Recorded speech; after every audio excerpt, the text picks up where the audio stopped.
سلام بچه‌ها، روای ویدیو رو داریم و کار 2026 بخریم بعد آنباکسش کنیم. سلام بچه‌ها، اینو بس آخرین کار 2026 شون بود. این کیه بابا؟ کیه؟ این دفعه اگه کار 2026 هم داره، کار 2025 هم داره، بریم بخریم. بزن بریم. سیب داره، زیاد سیب نداره. حالا بریم.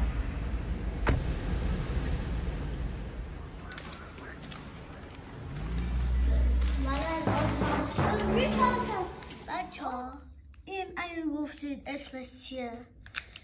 این شبیه ابوطاوری نیست؟ Yes. واقعا ریسوس و شبیه ابوطاوریه. حالا بریم واسه آنباکس. اول بریم کار 25 آنباکس. 3, 2, 1.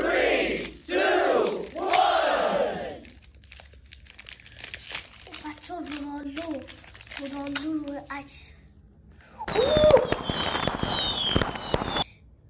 من اینو داده بودم به دوستم بچه‌ها. اینو میدونم اینو با تیمتون گرم. این رونالدو پرچسب نه یک کارت نمیدونم اسمش کیه. این گریزمانه.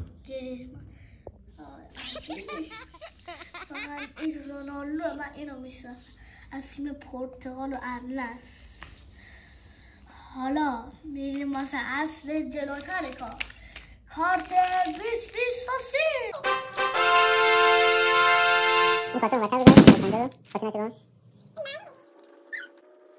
بچه‌ها فکر کنم این کارت ضعیفیه، ولی ببینیم این کارت قوی.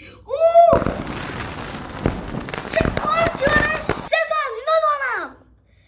3 تا تو کارت 2026.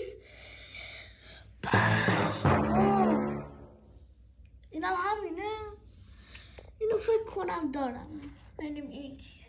اینم آدم ضعیفه دیگه، من از اینا هیچ وقتش ندارم. بچه‌ها من فکر کرده بودم این کار 2026 همه واسه من تکراریه. این واسه من تکراری نیست، این واسه من تکراری بود که دارم به دوستم.